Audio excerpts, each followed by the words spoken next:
means they got a 3 elixir P.E.K.K.A because you fed them 4 elixir. But if it was a Mighty Miner for 1 elixir, you can run away from whatever it is that you lose to while dealing decent damage to them. Besides making him safe to drop in the back, it also makes him great to spam at the bridge when they are low on elixir, because you can just boom and switch to the other tower. This is even effective against non-swarm cards because the bomb will make it easier to finish off whatever mid-priced card they drop. Whatever card they play on 0, you can just switch lanes and get a free tower. Oh, I forgot to tell you why this doesn't work when opponent isn't low on elixir. Basically, if they kite him towards the middle, the ability won't really change much here. And one last mighty trick.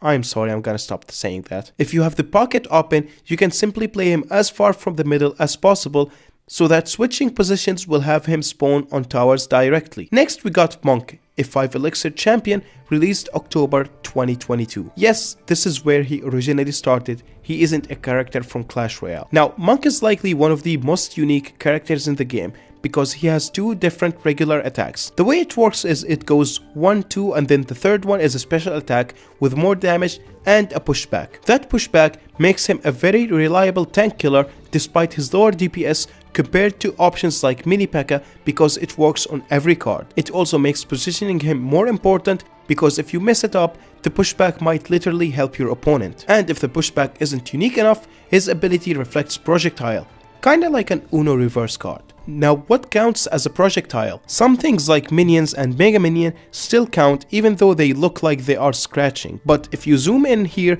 there is a small black orb which is technically a projectile. And in certain situations, he doesn't even need to be the one getting targeted to deflect the projectiles. The most common application of this is against Expo, and it pisses off the Expo players so much more than you would imagine. Now, is this ability useless against melee cards? No, because it gives him a shield that reduces the damage taken. Obviously, 2 unique mechanics aren't enough to make him special, so his ability had to be the only thing that can counter spells. Before you scream broken, keep in mind there is a second of delay when you deploy him, and a second of delay for the deploy timer, and another second of delay for the ability, so reacting to spells is impossible. And if you already activated the ability, I don't think your opponent is stupid enough to spell your Monk. I'm not saying Monk reflecting spells doesn't happen, but it isn't as common as it may seem. And not every spell works on him, only projectile based ones do. Since countering spells isn't the most reliable, the main use for Monk is to counter ranged cards and buildings by leading your push and reflecting all of their stuff back at them. But you need to watch out because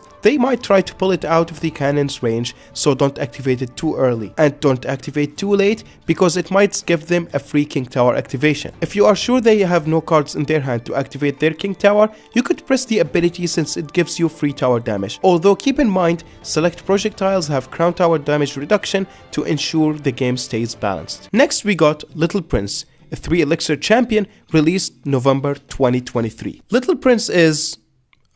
that's not... Who let this false actor in? Where's the director? Someone is getting fired today. Now it might seem from looking at him that he just acts like an Inferno Dragon, but instead of damage increase, it's attack speed increase. However, the main difference here is that he basically doesn't reset when switching targets, so he deals better with multiple units. You can still reset him by disrupting his attack, by pushing him back or zapping him, and he would lose his charge once there are no targets in his sight range, which is pretty similar to Inferno cards. Now, part of the problem with Little Prince is that he needs support to do something, which is fair, he's squishy after all. But what's cool is that his ability can spawn a Guardian at any moment, so you can spawn a tank to support him even if your hand is weird. That Guardian ability costs 3 elixir and is very comparable to Knight in her stats, which means she also has good stats for the cost. To compensate for the lower stats, the ability comes with a swing that deals damage and pushes things away. What's unique about it is that it can push everything including a golem. Compared to other cards, for 3 elixir he is quite spell resistant, so his main use is being a safe DPS output in cycle decks. Now one thing to note is that if you use the ability on defense, you likely can't use it on offense because the cooldown is 30 whole seconds. But if you manage to defend without using it, then you can play the guessing game with your opponent as the Guardian Dash can eliminate some common counters. Next we got Goblinstein, a 5 elixir champion released October 2024. Little unknown fact, the official name for the monster is Brain Rot, and you'd never guess what his first word was.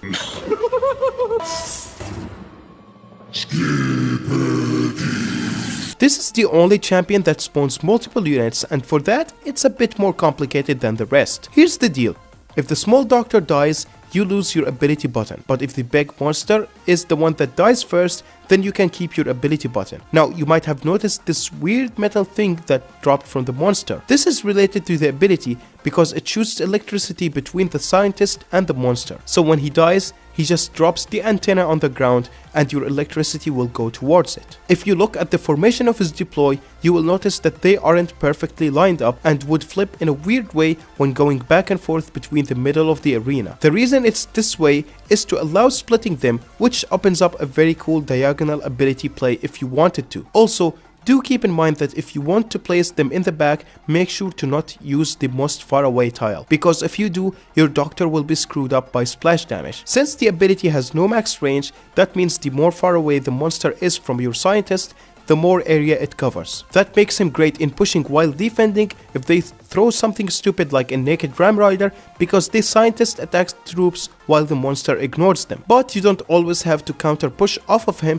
The card is brutal on defense, so make sure to take full advantage of that. And offensively, aside from forcing quick response because the ability deals a lot of damage on towers, you can also eliminate a huge counter push after overcommitting with a graveyard or a balloon if you protected your scientist properly, because the ability deals near lightning damage to every troop coming your way for just 2 elixir. Finally, we got Boss Bandit, a 6 elixir champion released April 2025. This is a very simple one. It's like a bandit but big, and this is because of her ability that makes her teleport back. Now, this ability feels simple, but it has some very complicated tricks and applications. First of all, teleporting back would give you a second dash on enemy troops, which is basically an increase in DPS. Besides that, dashing makes her invincible, so if you chain multiple dashes using teleports, you can avoid some ranged damage. Oh, I almost forgot shadow dashing.